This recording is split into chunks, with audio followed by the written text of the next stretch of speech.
Hello दोस्तों, नमस्कार। आपका स्वागत है आपके अपने चैनल हिंदी हब में। तो दोस्तों, हम पढ़ रहे हैं खून का टीका, जो यादवेंद्र शर्मा चंद्र का राणा हम्बीर के जीवन पर आधारित उपन्यास है, जिसमें हमने अब तक जाना कि राणा हम्बीर का विवाह मालदेव चौहान की पुत्री के साथ में हो जाता है। मालदेव चौहान चाहता तो ये था कि मैं विवाह के बहाने षड्यंत्र के द्वारा राणा हम्बीर को अपने किले में ला करके समाप्त कर दूंगा, लेकिन अपनी बनाई गई गड्ढे में वो खुद ही गिर जाता है और उसको विवश होकर के विवाह करना पड़ता है। यदि आपने अभी तक पहले की क्लासें नहीं ली हैं तो पहले आपको उन्हीं क्लासों को लेना चाहिए, तभी आपको पूरी कहानी है वो समझ में आएगी। इसके अलावा यदि आप अभी तक हमारे टेलीग्राम ग्रुप से नहीं जुड़े हैं तो डिस्क्रिप्शन बॉक्स में लिंक के द्वारा दोस्तों जुड़िएगा, जहां पर आपको प्रत्येक कक्षा की जो पीडीएफ है उपलब्ध करवा दी जाएगी। इसके साथ ही दोस्तों, हिंदी हब पर second grade, first grade, UGC net, college lecturer के लिए हिंदी साहित्य, इसके अलावा काव्यशास्त्र की कक्षाएं जल्द ही दोस्तों शुरू होने वाली हैं। तो यदि आपने अभी तक हिंदी हब चैनल को सब्सक्राइब नहीं किया है तो ज़रूर सब्सक्राइब करें। तो चलिए आज की कहानी हम पढ़ते हैं कि जब मालदेव चौहान है वो अपनी पत्नी को कहता है कि तुम्हारे पिताजी ने एक घोर पाप किया है। क्योंकि एक विधवा बेटी का विवाह है मुझसे करा दिया है, जिसका धर्मशास्त्रों में, विधि विधानों में भी जिसके पाप का कोई भी प्रायश्चित नहीं है। तो अब वो बेटी है वो सबसे पूछती है तो उसको यही जवाब मिलता है कि हाँ, यही सच है कि तुम्हारा विवाह बचपन में किसी एक राजकुमार से हो चुका था और वो युद्ध में मारा गया था। तो चलिए अब उसको पता चलता है या नहीं चलता है, किस प्रकार की आगे की कहानी है। मालदेव ने ज्यों ही अवकाश पाया त्यों ही वह रावले में आया। रानी का चिंतातुर मुख देखकर वह सहज ही पूछ बैठा, क्या बात है रानी? कुछ नहीं, वह अनमनी सी बोली। मालदेव ने एक दीर्घ निश्वास लिया। इस बार राणा ने हमें गहरी पराजय दी है। हमारी राजनीति एकदम असफल हुई। क्यों हुई? क्योंकि वो मारना चाहता था मालदेव को। उसकी पुत्री का विवाह तो एक बहाना मात्र था, जबकि ये षड्यंत्र था और उसका षड्यंत्र विफल हो गया। विवश होकर के उसको विवाह करना पड़ा। हाँ, और कुमारी के मन में व्यर्थ ही संदेह हो गया कि वह बाल विधवा है, कि भाई तुम्हारा षड्यंत्र तो ठीक है असफल हो गया, इसके साथ ही कुमारी है उसके मन में भी संदेह हो गया कि वो बाल विधवा है। विस्मित नेत्रों से मालदेव अपनी रानी की ओर देखने लगा और दृष्टि में जड़ता लाता हुआ वह बोला, जब पाशा ही हमारे विरुद्ध फेंक गया है, फिर इस झूठ की आवश्यकता क्या थी? मैंने आपकी आज्ञा का पालन किया। कि भाई आपकी आज्ञा थी कि पुत्री को पता ना चल पाए, राजकुमारी को पता ना चल पाए कि ये बात ठीक है, कि ये बात झूठ है, तो आपने आदेश नहीं दिया, इसलिए मैंने उसको बताया नहीं। राजाज्ञा पत्थर की लकीर नहीं होती, वह हर क्षण बदलती रहती है। जब राणा जी विधवा से ही विवाह करने को तत्पर हों तो फिर इस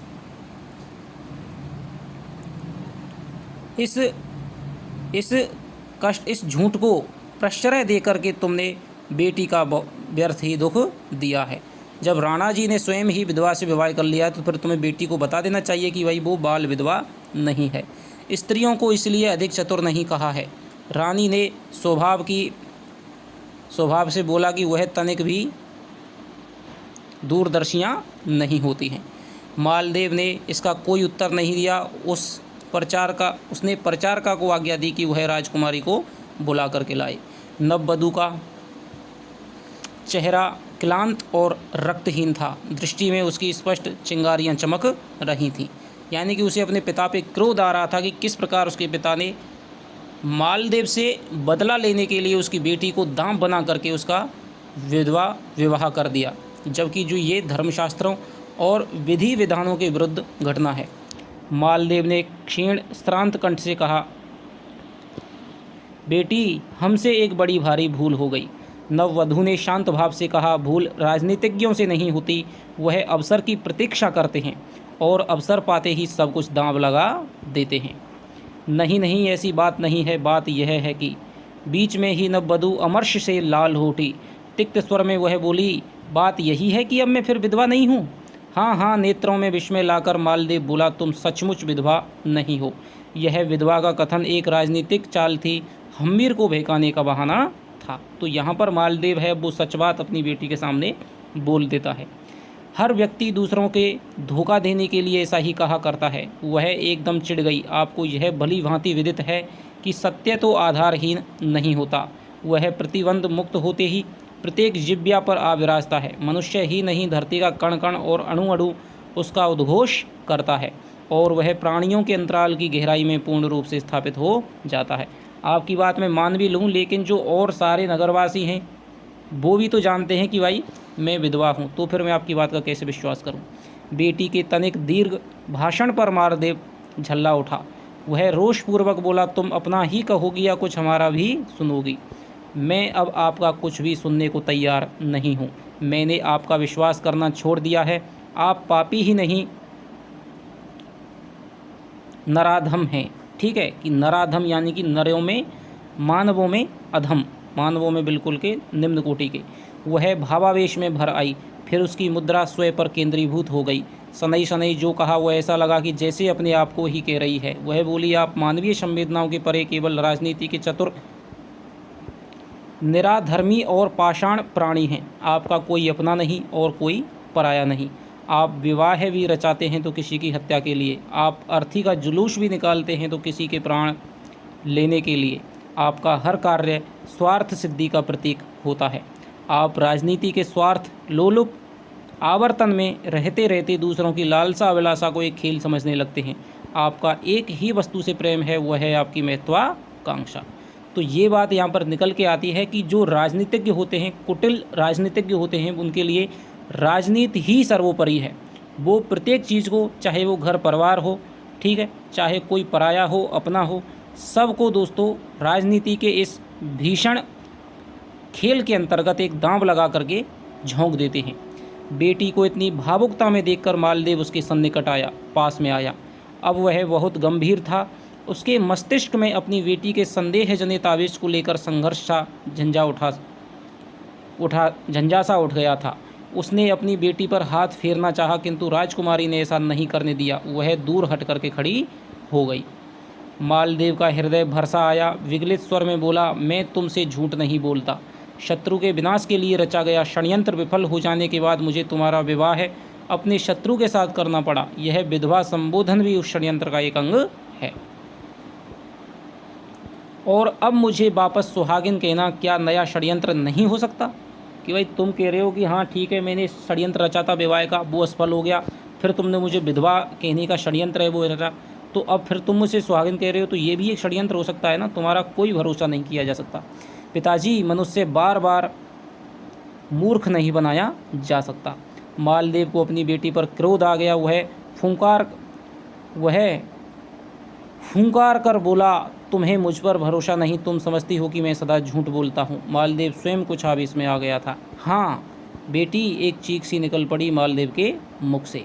जो बाप अपनी फूल सी बेटी को शत्रु के हाथों में दारुण दुख भोगने के लिए भेज सकता है, वह क्या नहीं कर सकता। आज सारा का सारा रावला मुझे देख कर के घृणा से थूक रहा है। क्यों? केवल इसलिए कि मैं विधवा हूँ। पिताजी, विधवा स्त्री का विवाह आपके कौटुंबिक गौरव के अनुकूल नहीं। मुझ जैसी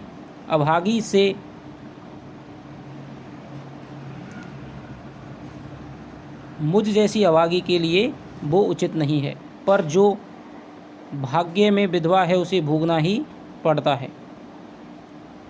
भाग्य में जो लिखा है उसे भोगना ही पड़ता है। जो हो गया है उसके लिए पश्चाताप ही शेष रह गया है। अब भाई विवाह तो हो चुका है और मैं तो अपने प्राण भी झोंक देती, लेकिन जो राणा जी हैं उन्होंने मुझसे वचन ले लिया है कि मैं आत्महनन नहीं करूंगी।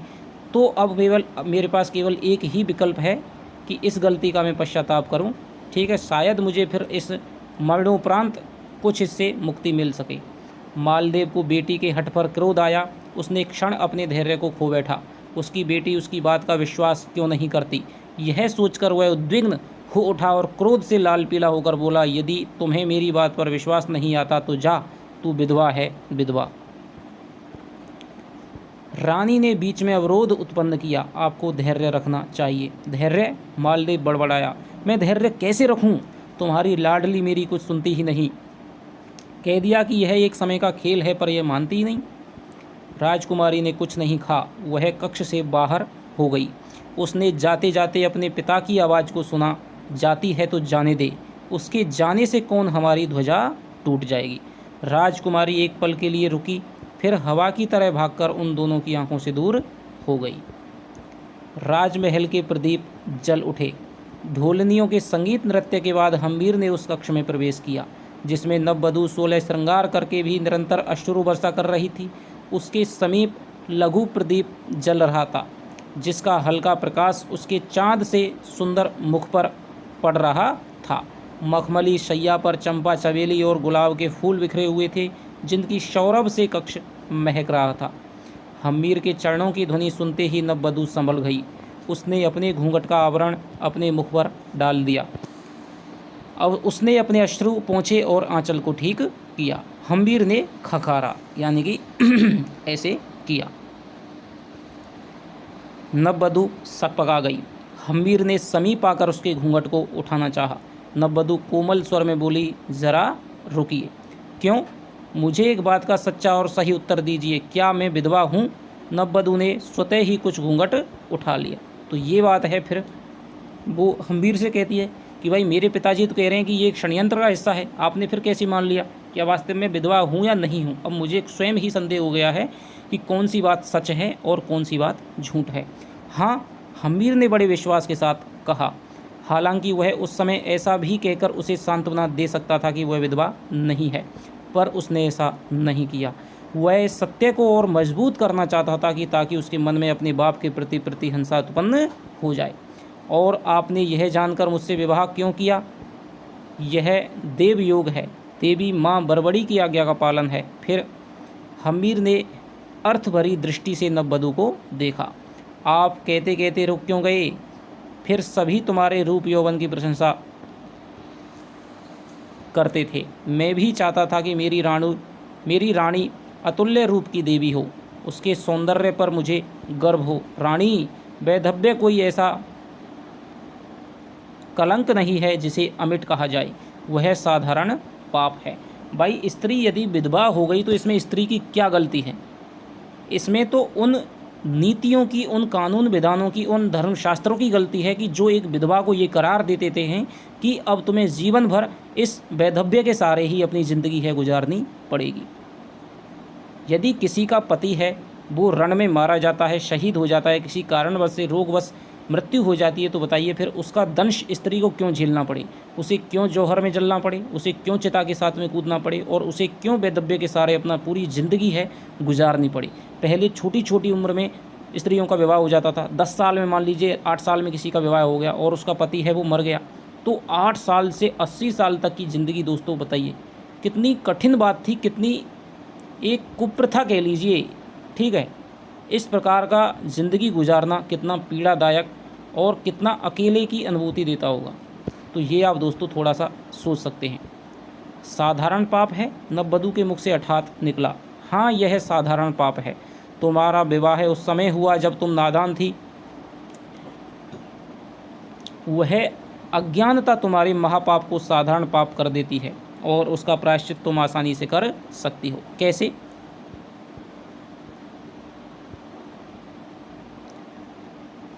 कि मैंने तुमसे बताया कि हम अपना चित्तौड़ मिल जाए। तुम्हारा आगमन तभी मंगल सूचक हो सकता है जब हम अपना खोया चित्तौड़ मिल जाए। यह सब कैसे होगा? रानी पूछती है कि यह सब कैसे होगा कि भाई तुम्हें मेरे आने से चित्तौड़ है वो मिल जाएगा। सोचो कि उस बाप के पाप का दंड उसे कैसे मिलेगा जो तुम्हारे धर्म से खेल चुका है। नववधू का मन ईर्ष्या और प्रतिहिंसा से भर हुआ था। उसने कहा, मैं सोचूंगी। तो अब यह जो राणा हम्मीर है वो उसकी बेटी को मालदेव के विरुद्ध भड़का रहा है।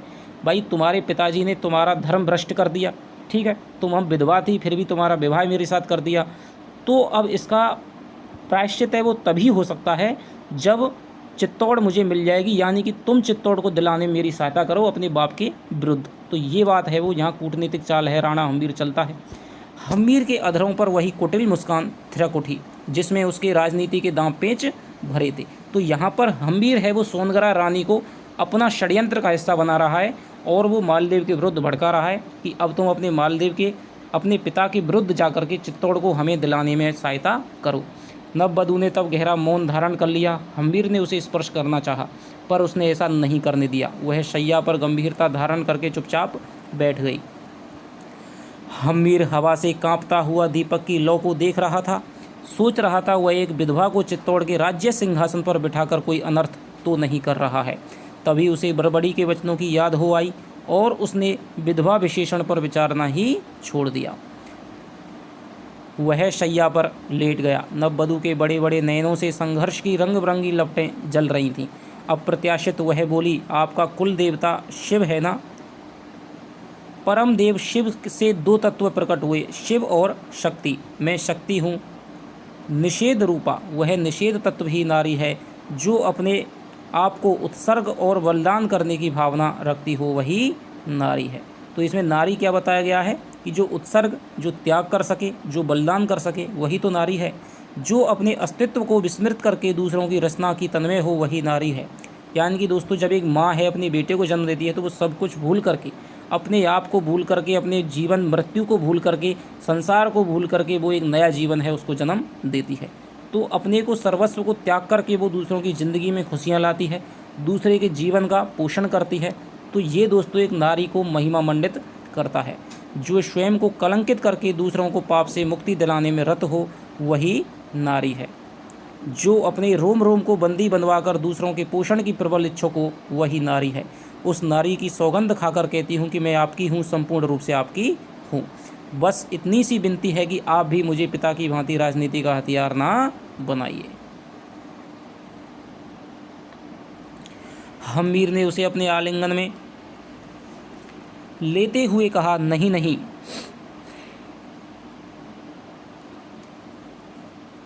तुम्हें ऐसा नहीं विचारना चाहिए। यह देवी की आज्ञा से हुआ है, यह विधि का विधान था जिसे होना ही था। फिर आप रक्तपात का विचार छोड़ दीजिए। मैं नहीं चाहती कि मेरे विवाह पर युद्ध के बाजे बजे और मनुष्य की लाशों से नगर पट जाए। यह मुझ विधवा के लिए अत्यंत पीड़ाजनक होगा। उसकी बातों में असीम कोमलता थी। उसकी दृष्टि अत्यंत नारी सुलभ मानवीयता से भरी हुई थी। उसका प्रभाव हम्मीर पर गहरा पड़ा। नववधू की आंख आंसुओं से भरी हुई थी। हम्मीर ने उसके हाथ को अपने हाथ में ले लिया और उसके निर्दोष मधुर मुख को देखता रहा।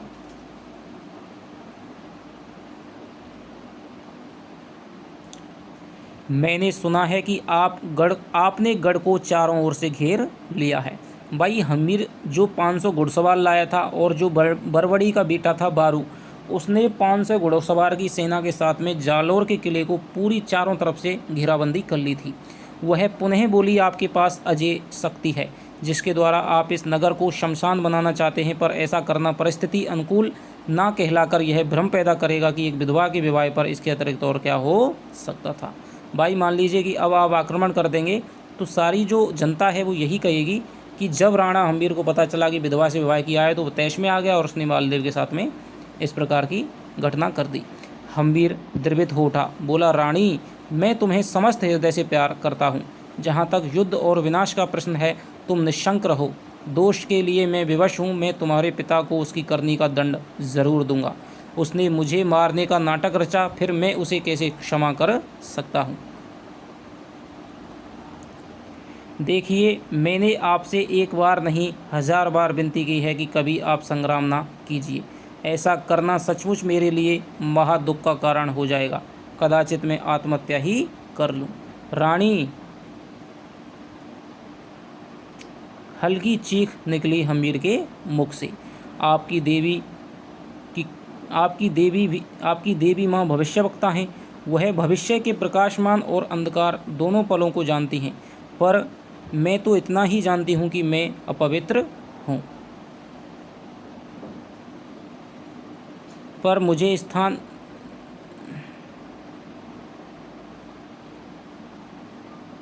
कि मुझे आपके मुझ जैसे स्त्री को आपके चरणों में जाना ही अमंगलकारी होता है। फिर कोई अनिष्ट एक ही बात का संकेत करेगा, मैं अशुभ हूँ। ठीक है, यदि आपके जीवन में यदि कोई अनिष्ट हो गया, आपने कहीं मालदेव से युद्ध किया और कहीं आप उसमें हार गए या फिर आपकी शहीद हो गए, तो फिर सारी जो जनता है वो यही कहेगी, सबकी तरफ एक ही दृष्टि जाएगी कि भाई इसने विधवा से विवाह किया और उसी के अमंगल के कारण ये घटना हुई है। लेकिन चित्तौड़ की मुक्ति, मैं चित्तौड़ को मुक्त कराऊंगी। तो फिर मालदेव कहता है, यदि वाली मैं युद्ध नहीं करूंगा, अहिंसा का सहारा लूँगा, तो फिर चित्तौड़ की मुक्ति कैसे होगी? मैं तो अपना सारा जो जीवन है चित्तौड़ की मुक्ति के लिए ही मैंने समर्पित कर दिया है, तो मैं चित्तौड़ को मुक्त कराऊंगी। आप विश्वास रखें कि आपको अपना चित्तौड़ मिलेगा। पर कैसे? पिताजी आपको दहेज में देंगे। तो ये बात है वो यहाँ पर सोनगरा रानी करती है। आपसी बेमनस्य के कारण वे आपको केवल संपत्ति देना चाहेंगे, पर आप संपत्ति के साथ साथ यहाँ के अत्यंत चतुर, राजनीति में निपुण कामदार मौजीराम को भी मांग लें। यानी कि यदि आप मौजीराम को मांग लेंगे तो मौजीराम इतना चतुर और निपुण राजनीतिज्ञ है कि वो आपको बातों ही बातों में चित्तौड़ को दिलवा देगा। इससे आपको चित्तौड़ मिल जाएगा। हम्मीर ने नववधू के कपोल का चुम्बन ले लिया। नववधू के नेत्र गंगा यमुना से भर आए। वह दीपक की लौ को छेड़ती हुई भर्राई गले से बोली, मुझे थोड़ा अपनी आत्मा की पापाग्नि में जलने दो। यह सौंदर्य दिव्य और मोहक अवश्य है, पर वर्तमान के अनुसार उसकी दिव्यता पर कलंक की छायाएं मंडरा रही हैं। मुझे घोर एकांत की अनुभूति में उसे विस्मृत करने दो। आप चाहो तो मैं पृथक कक्ष में चली जाऊं, जहां निर्जीव मौन है, जहां पाषाण प्राचीर का उन्मन संगीत है। हम्मीर ने उसे आज्ञा दे दी। नववधू तत्क्षण दूसरे कक्ष में चली गई। तो इस प्रकार दोस्तों उनकी मध्यम बातें होती हैं। रानी सोनगरा है वो हम्मीर से कहती है कि अब भाई तुम युद्ध नहीं करोगे, यदि युद्ध करोगे और कहीं तुम कोई अमंगलकारी घटना हो गई तो सब लोग मुझे ही दोष देंगे कि ये राणा हम्मीर द्वारा विधवा से किए गए विवाह का परिणाम है। इसलिए आप कोई भी युद्ध नहीं करेंगे। चित्तौड़ की यदि विजय की बात है तो वो मैं कराऊंगी। आप दहेज में यहाँ के जो राजनीतिज्ञ हैं, कुटिल राजनीतिज्ञ मौजीराम हैं, उनको आप मांग लेना। वे ज़रूर आपको अपने बुद्धि बल और चातुर्य के माध्यम से चित्तौड़ को विजय दिलाने में आपकी मदद करेंगे। तो इस प्रकार की बात है वो कहती है। प्रभात होते ही कई दास दासियों के साथ राजा मालदेव ने भयवश हम्मीर को विदा करना चाहा। हम्मीर को प्रथा के अनुसार राजा मालदेव ने 8 जिले मगरा, सेरानला, गिरवा, गोड़वाड़, बाराठ, श्यालपट्टी, मेरवाड़ा और घाटे का चोखला दहेज में दिए। तो ये जिले दोस्तों आपको थोड़े से ध्यान रखने हैं कि मगरा, सेरानला, गिरवा, गोड़वाड़, बाराठ, श्यालपट्टी, मेरवाड़ा और घाटे का चोखला, ये मालदेव राणा हम्मीर को दहेज में देता है। इसी समय हम्मीर ने निसंकोच होकर दहेज में कामदार मौजीराम को मांग लिया। अब भाई दामाद है और दामाद जो मांग रहा है तो उसको तो देना पड़ेगा ही। दामाद को इसके लिए रुष्ट करना नहीं चाहा। उसने तुरंत हम्मीर की मांग को मान लिया। उसने सोचा कि अब भाई चलो विवाह संबंध तो हो ही गया है, अब कोई दिक्कत नहीं है, ठीक है, अब तो हम संबंधी बन गए, तो राणा हम्मीर है, हमसे क्यों युद्ध लड़ाई करना चाहेगा। तो उसने मौजीराम को दे दिया। राणा मालदेव ने हम्मीर को एकांत में लिया और विनीत स्वर में कहा, मेरी बेटी विधवा नहीं है। हम्मीर ने तुरंत कहा, कैसे भी हो महाराज, अब वह मेरी पत्नी है, मैं उसका सम्मान एक महारानी सा ही करूँगा, आप चिंता ना करें। हम्मीर अपने दल के साथ चलने को उद्यत हुआ। सारा कार्य संपन्न हो चुका था। माँ ने अपनी बेटी को अपनी ओर से विदाई दे दी थी। माँ ने अपनी बेटी को दहेज में अनेक दास दासियाँ और धन दिया। वह अपनी बेटी को सच्चे मन से आशीर्वाद देना चाहती थी, पर नववधू ने उसके आशीर्वाद को सुनना नहीं चाहा। उसने जाते जाते अपनी माँ से कहा, तुम समझ लेना कि मैंने अपने हाथ से अपनी बेटी को मार दिया है। माँ के नेत्र भर आए, पर उसने अपने हृदय का उफान हृदय में ही रहने दिया। बेटी के कथन पर ना जाकर उसने माँ के कर्तव्य का पालन किया।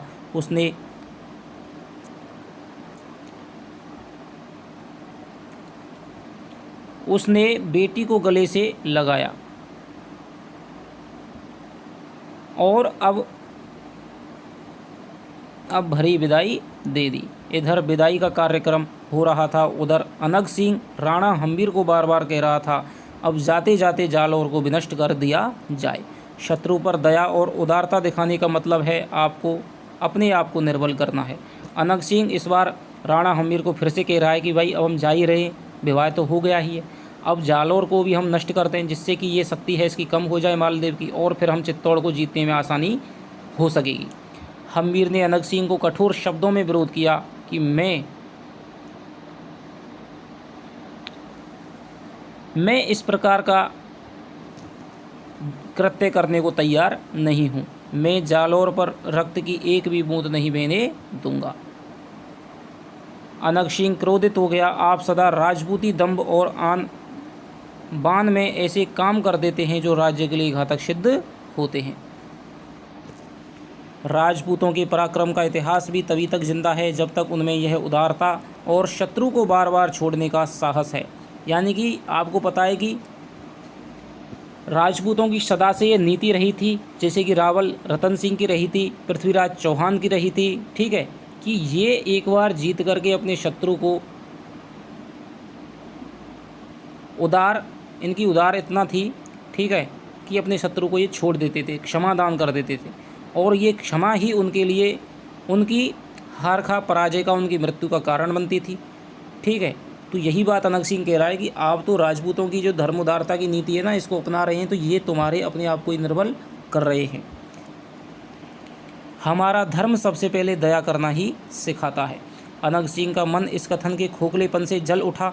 वह सवंग्य बोला, यानी कि व्यंग के साथ, आपका कोई धर्म नहीं, आपका कोई कर्म नहीं, आपका अपना कुछ तो अपना झूठ है और आपकी कुछ निरंकुशता। तो यहाँ पर जो अनंग सिंह है वो अपनी हठता पर, अपनी औकात पर आ जाता है। पवन सिंह ने अनंग सिंह का यह कथन अशिष्ट लगा। वह तुनक कर बोला, राणा जी के सामने शिष्टता का उल्लंघन असह्य हो सकता है, कहीं तुम्हें इस अशिष्टता का दंड ना मिल जाए। मेरा ने भी उसे डांटा, हम्मीर ने उसे समझाया, अनंग सिंह नहीं माना। उसके जाते ही पवन सिंह ने सिर झुकाकर कहा, राणा जी, यह तलवार को ही जीवन की सफलता, उत्थान और सम्राट मानता है। मेरी यह राय है कि इसे किसी जंगली जानवर के सामने फेंक दिया जाए। जंगली जानवर? हाँ हाँ, किसी नौहत्ते युवक के समक्ष, जो इसके अंग प्रत्यंग को चूर्ण विचूर्ण कर दे और इसकी युद्ध पिपासा सदा सदा के लिए शांत हो जाए, अन्यथा यह कभी ना कभी हमें बहुत हानि पहुंचाएगा। तो भाई ये कहता है, पवन सिंह कहता है कि भाई इसमें बहुत ज़्यादा जोश भरा हुआ है अनंग सिंह में, ठीक है, क्योंकि ये हर व्यक्ति को अपने युद्ध में मार देता है, काट डालता है, इसलिए इसको घमंड हो गया है और इसकी जो युद्ध लड़ने की जो इच्छा है, जो पिपासा है, वो चरम उत्कर्ष पर पहुंच गई है। यदि हमने अभी तक इसको नहीं संभाला तो ये किसी न किसी दिन हमारे लिए अमंगल अनिष्टकारी साबित होगा। इसलिए ऐसा करिए कि इससे कोई बड़ा वीर ढूंढ करके इसको उसके सामने लड़ा दीजिए। जब ये हारेगा ना, अपनी मौत मरेगा, तब इसको समझ में आएगा कि हाँ, हार क्या होती है। युद्ध की जो पिपासा है उसको ज़्यादा दिनों तक नहीं रखना चाहिए। हम्मीर को पवन सिंह के कथन में सत्य का आभास हुआ, फिर भी वह तत्काल शांत रहा। अभी राजनीतिक परिस्थितियां ठीक नहीं थी, अतः किसी भी सामंत्य सरदार को रुष्ट करना उसके लिए अहित का कारण बन सकता था। हम्मीर ने सभी सामंतों को शांत कर लिया। बारू यानी कौन है? बरवड़ी का बेटा है। बारू ने हम्मीर की आज्ञा से अपना घेरा उठा लिया। जालौर की प्रजा में छाया हुआ आतंक मिट गया। प्रजा को जब विवाह के रहस्य का ज्ञान हुआ तब यह हर्षोल्लास होकर खुशियां मनाने लगी। उन्होंने फूलों और मंगल गीतों से हम्मीर का स्वागत किया। बेटी अपनी ससुराल चल पड़ी। अब जो मालदेव है वो दोबारा से मेवाड़ के लिए प्रस्थान कर रहा है, जो राणा हम्मीर है। स्त्रियों ने व्यथा भरे कंठ स्वर से विदाई गीत गाया। रानी का मन अवसाद से भर उठा, पर नववधू के ललाट पर भ्रकुटियां तनी हुई थीं। उसकी वक्रिम दृष्टि में रोष था, प्रतिहिंसा थी। जब जालौर की सीमा समाप्त होने लगी तभी एक गुप्तचर ने पवन सिंह को समाचार दिया। क्या समाचार दिया? कि अनंग सिंह जाता जाता एक सामंत की हत्या कर गया और उसकी बेटी का अपहरण कर भाग गया। तो इस प्रकार दोस्तों जो बात उसने कही थी पवन सिंह ने कि भाई ये किसी न किसी दिन हमारे लिए मंगलकारी होगा, किसी न किसी दिन भारी कष्ट पहुंचाएगा, तो ये बात अनंग सिंह है वो कर बैठता है।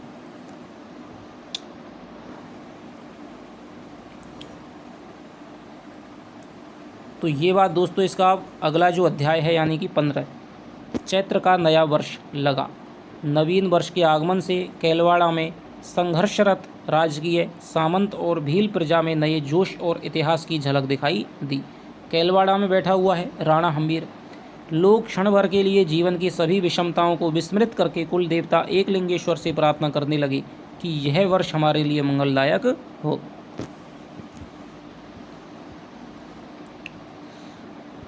स्त्रियों में इस माह के आगमन पर पृथक हर्ष था।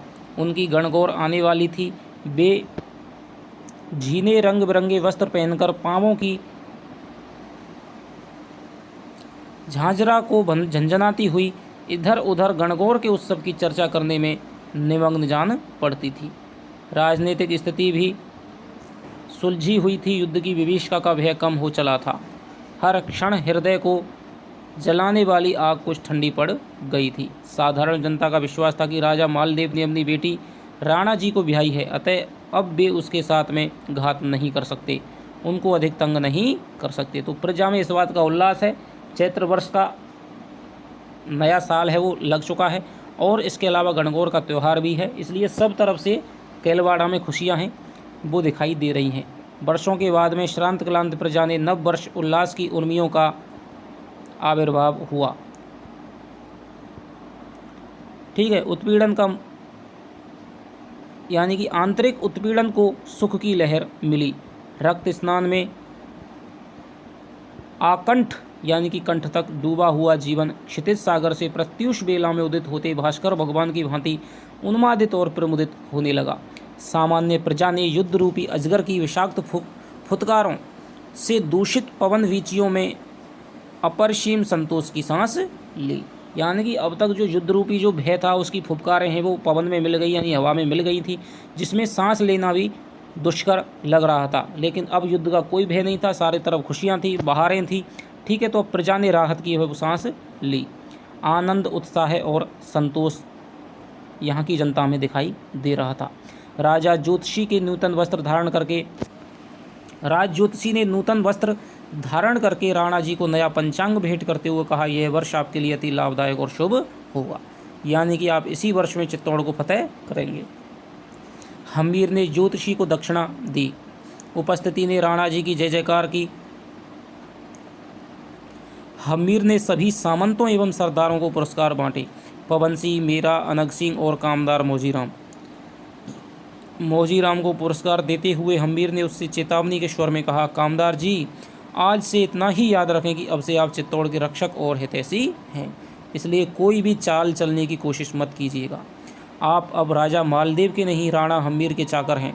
अभी से आपका कर्म क्षेत्र होगा चित्तौड़ की स्वाधीनता। मौजीराम ने अपनी तलवार की शपथ खाकर कहा, राणा जी निश्चिंत रहें, इस दास का प्रत्येक पल आपके उत्थान और निर्वाण में ही व्यतीत होगा। मैं वह प्राणी हूँ जो केवल अपने स्वामी का हुक्म मानना ही अपने जीवन का परम धर्म मानता है, चाहे मेरे स्वामी सदा ही क्यों ना बदलते रहें। तो ये बात मौजीराम कहता है। तत्पश्चात हम्मीर रानी सोनगरा के कक्ष में गया।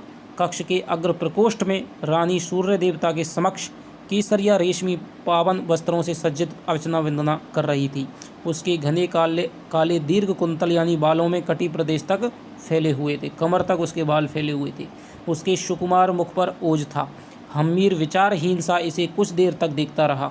रानी पूजन समाप्त करके राणा के पास आई। उनकी पादुका रथ से लेकर के अपनी ललाट पर लगाई और पूछा, हुक्म कि आपका क्या हुक्म है। नया वर्ष है, यह स्वर्णाभूषण भेंट करना चाहता हूँ। रानी के मुख पर सूखी भुजी मुस्कान थिरक उठी। हम्मीर का मस्तिष्क उसके मानस का मर्म समझ गया। नया वर्ष है, यह स्वर्णाभूषण भेंट करना चाहता हूँ।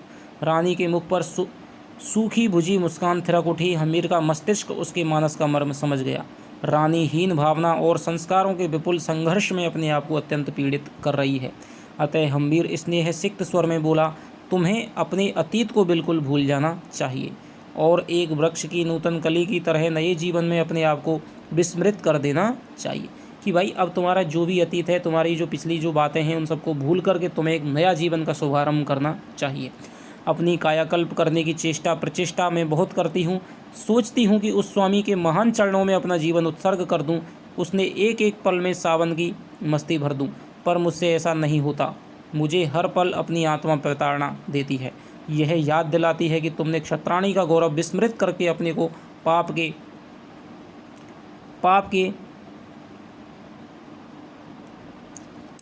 के दलदल में फंसा दिया है। आखिर मैं पुनः विवाहिता ही हूँ, तो क्या हुआ, ऐसा मैं नहीं सोच सकती।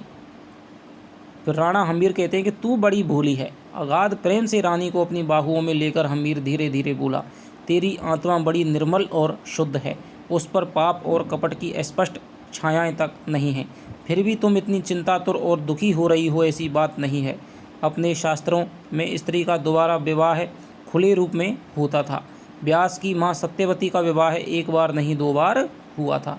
यानी कि दोस्तों जो प्राचीन भारतीय संस्कृति थी उसमें तो खुलेपन की ये छूट थी, ठीक है, जो कि आज की आधुनिकता भी उसकी सीमा रेखा को नहीं लांघ सकती। इतनी स्वतंत्रताएं थी, नारी को बड़ा ही सम्मान दिया जाता था वैदिक काल में। लेकिन जैसे ही उत्तर वैदिक काल आया, पुराण काल आया, तो वहाँ पर जो नारी की स्थिति है वो गिर गई थी।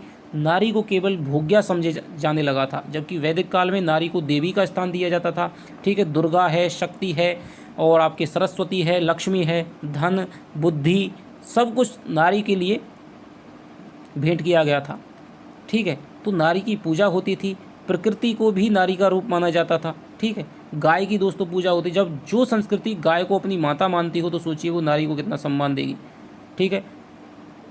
और वेदों में कई विदुषी स्त्रियों का भी आपको वर्णन मिलता है। तो इस प्रकार जो वैदिक संस्कृति थी उसमें नारी का बहुत बड़ा सम्मान था, लेकिन बाद में स्थितियां हैं वो नारी के पक्ष में नहीं रही और उसको ऐसी सती प्रथा जैसी, जौहर जैसी कुप्रथाओं में उसको जूझना पड़ा। ऋग्वेद में भी ऐसा उल्लेख है कि सोम ने सबसे प्रथम तुम्हें पत्नी रूप में प्राप्त किया, तुम्हारे दूसरे पति गंधर्व हुए और तीसरे अग्नि। यानी कि यहाँ पर नारियों के कई बार विवाह का वर्णन कर रहे हैं। मनुष्य तुम्हारे चौथे पति हैं, यह हमारे पावन शास्त्रों का कथन है। रानी तुम्हारा विवाह है अज्ञान में हुआ है, अतः तुम सर्वथा निर्दोष हो। तो राणा हम्मीर है वो वेदों का उदाहरण दे करके बताता है कि भाई हमारे धर्मशास्त्रों में भी कई ऐसे हैं, वेद व्यास हैं, उनका 2 बार विवाह हुआ था, तो ऐसा कोई भी दिक्कत नहीं है। तुम्हारा तो जबकि अज्ञान में हुआ है, उन्होंने जानबूझकर किया था, उनका क्षमा हो गया, तो फिर तुम तो निर्दोष हो। रानी सोनगरा निरुत्तर रही। हम्मीर ने वह रानी को गले वो है अलंकार रानी को गले में पहना दिया, यानी कि जो आभूषण लाया था भेंट करने के लिए। विस्तृत शैल मात्राओं की ओट से मरीचि प्रभु ऊपर उठाए थे। कोई भील अपना लोकगीत गुनगुनाता हुआ मस्ती से जा रहा था। पवन सिंह बाहर बैठक में हम्मीर की प्रतीक्षा कर रहा था। अनंग सिंह ने उसका बैर बंध गया था। यानी अनंग सिंह ने जो बात युद्ध के लिए कही थी, पवन सिंह ने उसका विरोध किया था कि भाई तुम राजा के सामने इतनी उद्दंडता से बोल रहे हो, तुम्हें इसका दंड है वो मिल सकता है। एक जलन होती थी अनंग सिंह को देखकर। दोनों ही जाति के गौरवान्वित सामंत पारिवारिक विद्वेष के कारण पीढ़ी दर पीढ़ी वैमनस्य था ही।